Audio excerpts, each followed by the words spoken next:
From folklore and fairies to monsters and mysteries, it came from the Maritimes. The Dr. Jekyll to my Mr. Hyde. My co-host Evan. Leaving a large and unidentifiable trail of footprints. My co-host, Chelsea. Hi everyone, welcome to It Came From The Maritimes. Today's topic is the colossal croaker known as the Coleman Frog. As a warning, this episode discusses animal abuse. So, Chelsea, have you heard of the Coleman Frog before? I've heard a little bit about it, so I know just the basics. I'm not going to say anything too big that'll spoil anything Evan's going to talk about, but I know that it's in the Fredricton area and that it's a big frog, and that's where it ends. I mean, before we get into this, are you a frog fan? Frog foe? I actually am. I actually own a shirt. I should have worn it today that says MILF, Man, I Love Frogs. And it has a lot of frogs on it. So. Oh, I haven't seen that one. Sounds like quite the shirt. No, when I went to Costa Rica, we got to see a lot of frogs, and it was definitely a highlight. I'm glad to hear. Well, I'm going to start talking about our topic here. The Coleman Frog was a giant frog, and you can still see taxidermy of it today in the Fredricton Region Museum in New Brunswick, where it has been since 1959. It was originally caught from Lake Killarney, which is north of Fredericton, by a man named Fred Coleman, giving it the name, the Coleman Frog. The giant frog is said to have jumped into his boat, and Fred Coleman decided to give it some whiskey, which left the frog incapacitated. From there, he took it home and adopted it as a pet. It was originally 7 pounds and 4 ounces, or about 3.3 kilograms for you metric fans out there. But over time grew to be 42 pounds, or 19 kilograms, and about 27 inches in length. That's one heck of a frog. That is. I mean, I'm always bad with animal sizes, but I feel like that's bigger than like a cat or like, how big are dogs usually? So my cat is quite large and he's still only 15 pounds and he's like the size of my torso. Yeah. So that gives you a good idea. For reference, the largest known bullfrog that's been caught was around 2 pounds. So big difference there. Coleman was a hotel owner, and the giant frog was said to hop around his business.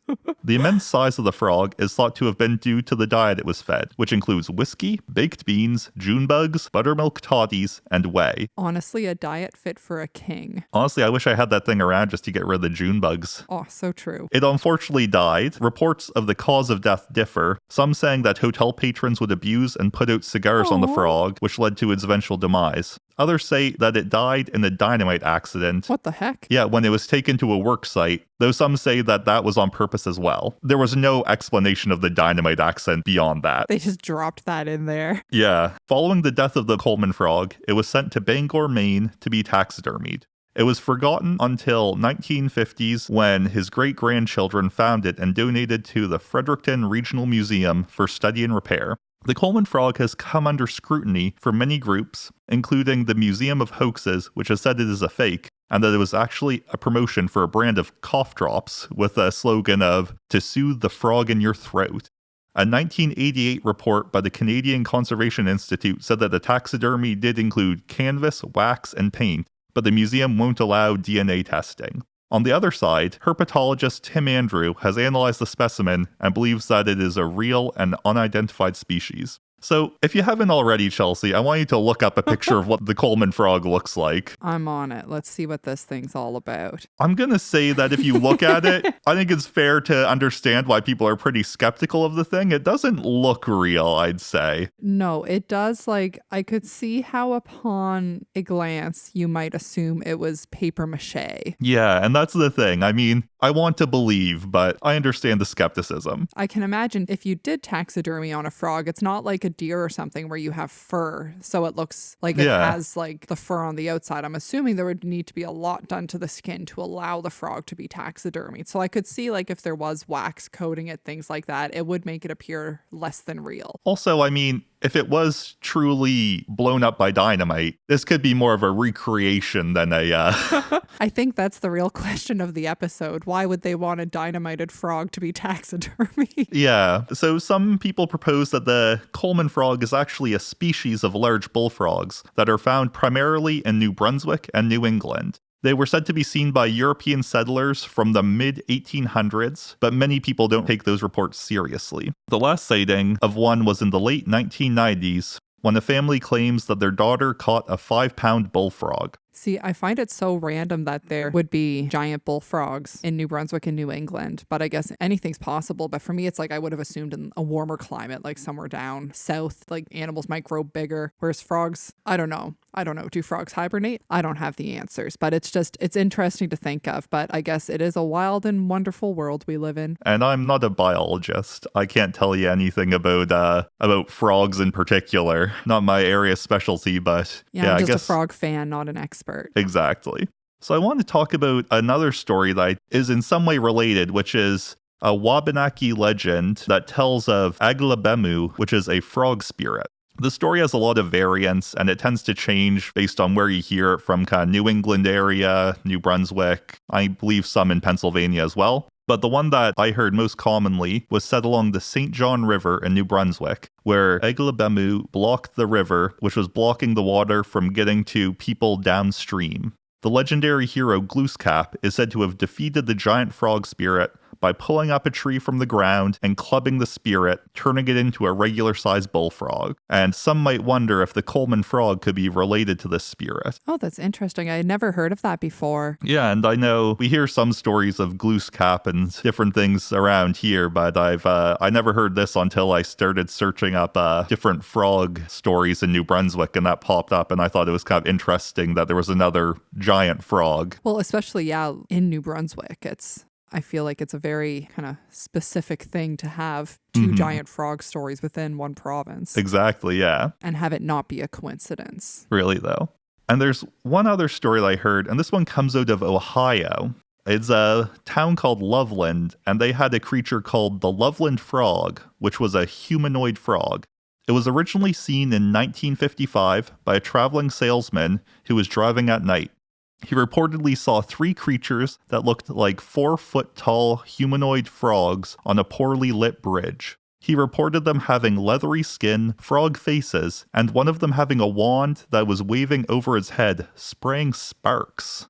There was no substantiation of this claim, but then later in 1972, Officer Ray Shockey said that he saw a creature with leathery skin and about 4 feet tall that crawled like a frog before raising into its hind legs and going over the railing of a bridge. So apparently this Loveland frogs love to hang out on the bridge. 2 weeks later, Officer Mark Matthews saw a similar creature and shot it and put it in the trunk and returned it to their police station, where him and Shockey confirmed that it was a tailless iguana that matched what Shockey had previously seen. There have been sightings as recently as 2016, and it is a popular cryptid in the area.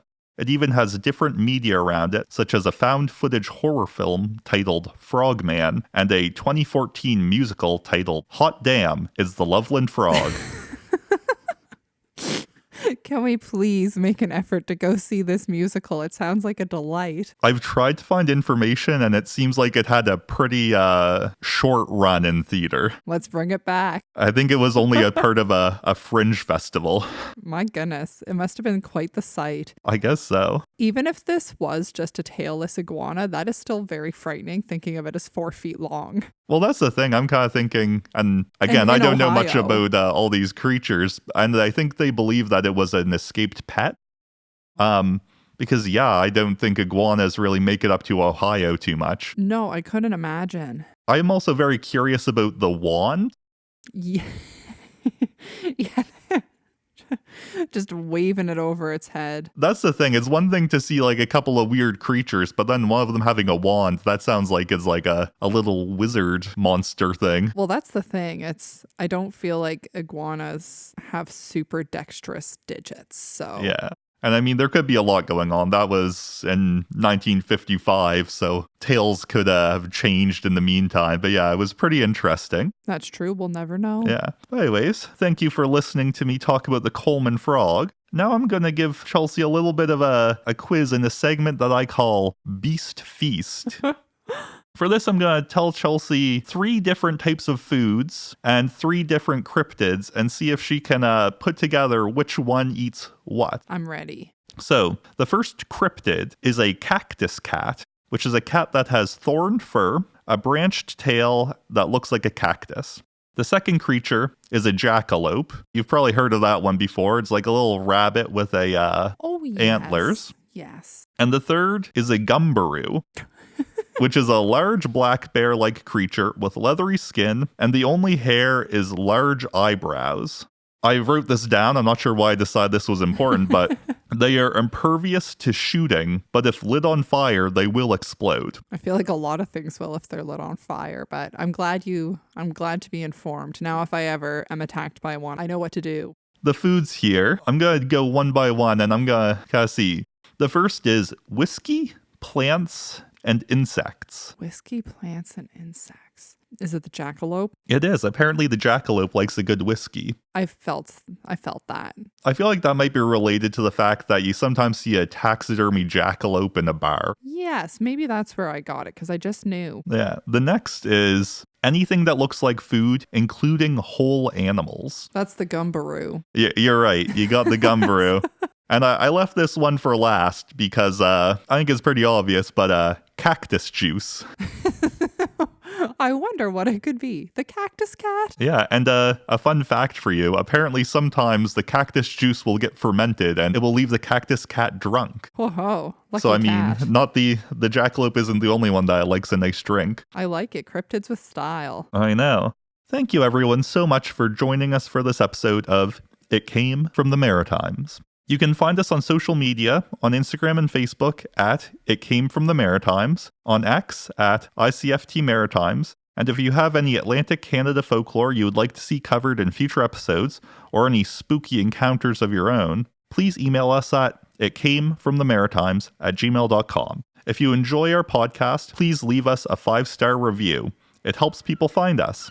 Now, Chelsea, will you share a folklore tip to end our episode? I will. We found this one in Helen Creedon's book, Blue Nose Magic. It's quite relevant to the topic of today's episode. The skeleton of a toad will help you acquire earthly goods as long as you were not the one to kill the toad. Thanks for joining us. Bye. Bye.